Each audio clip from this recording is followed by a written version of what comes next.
Welcome back to GBGuns. We've got another Tisas piece brought to us from LKCI. And once again, to be in compliance with YouTube's new policies, there won't be a link to the product page, so just Google these guys, and that's where you'll find your info.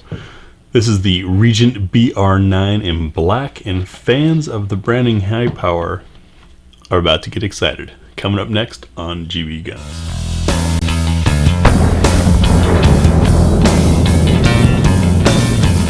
Taking a look at our case. Starting off, we've got a nice lockable hard case. You can slip a lock through that hole there. Seals nice and tight. Slides open. Up top, we have some pre-cutouts for putting spare magazines, if you'd like. Includes a nice soft brush with a polymer cap to prevent from scoring your barrel, and a plastic cleaning rod. Down below, we do have two magazines included with the gun. You notice they are Metgar magazines. This cleaning rag and the gun with a magazine already in it. Look at that handsome piece. Let's get the packaging out of the way and take a closer look at this thing. So, the Browning High Power is not a gun that I'm personally very familiar with, despite its excellent history and all of the praise that it's had over the years. Just never got my hands on one because they were too expensive or difficult to find. And most recently, I don't know if you've heard, FN has stopped manufacturing them, so they're going to dry up and get more expensive, unless you go with something like this from LKCI that is Cerakoted black. See that nice clean finish, no orange peel effect. It's a nice, high-quality job, very nicely done. Let's show clear and do our walk around the gun, and we'll talk about more features as we go. So, of course, take a look inside. The chamber is clear. Magazine, does it eject or release? It just releases. And that was actually a design feature that, I don't know at the time of the design of this, but in Europe, they wanted that. The idea was you had to retain your magazine.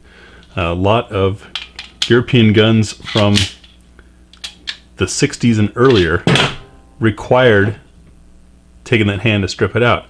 Magazine is from Metgar. It's got windows at 13, which is the capacity, as well as my guess would be around 10 and maybe 5. Plastic follower. Does tilt a little bit, but Metgar magazines are known for being reliable. So back to the pistol, starting on front. Nice, clean construction. Rock solid.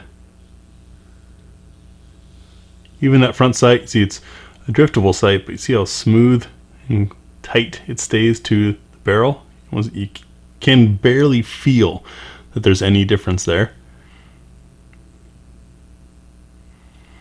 No serrations on the front of the trigger guard. Straight back trigger guard. A nice smooth and rounded front of the front strap here. Wood grips. You've got your fine serrations on the rear for racking. It does have a safety. Only on the one side, of course. See how the trigger feels. Take up.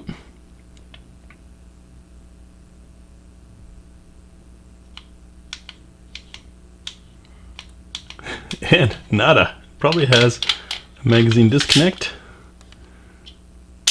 Oh yeah. Wow, that is a nice crisp trigger.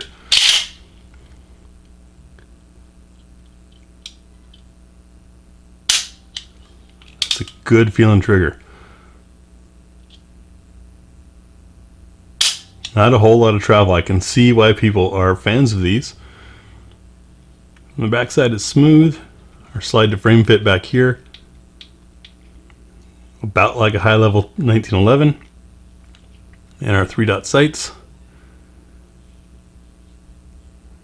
And very plain on the right side of the gun. I will say one thing I've noticed is with the beaver tail being as short as it is, there is potential on larger hands to have some flesh pop up like that, and that means hammer coming down and a potential for some hammer bite. So I'm gonna have to remember to consciously grip this a little bit lower if I can, or maybe the gun's just better for people with skinnier hands, but man, that trigger is nice. I like it.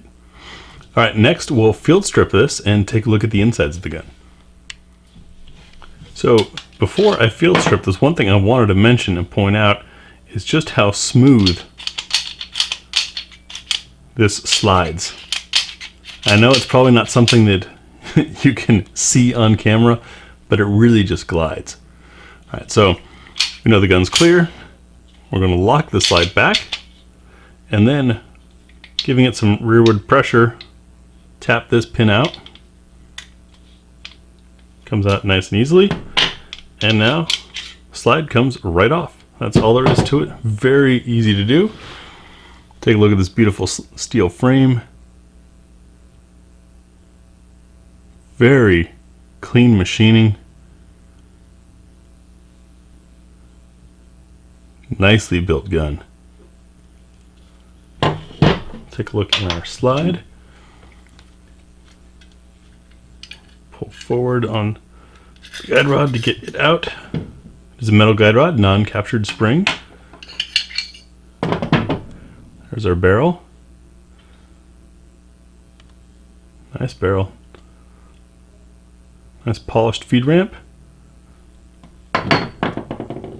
And looking inside the slide, you can see excellent machining. Very cleanly put together. I mean, it almost looks like brand new tooling was used for these. We'll check chamber support for those of you curious on the barrel. As always, using our nozzler match. Drop that guy in. And if the camera will participate, you can take a look around and see we've got a fully supported chamber.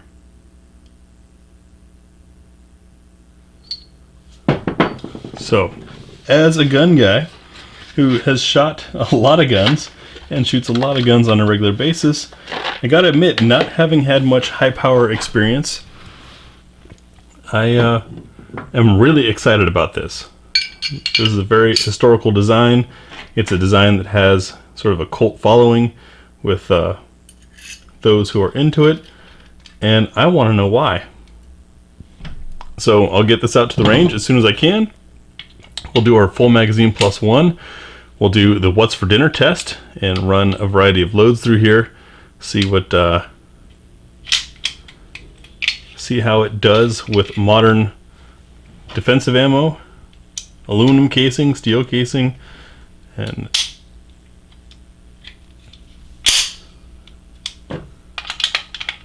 then of course some groupings from 7 yards that I'm sure are going to be very nice. That trigger is pretty spectacular.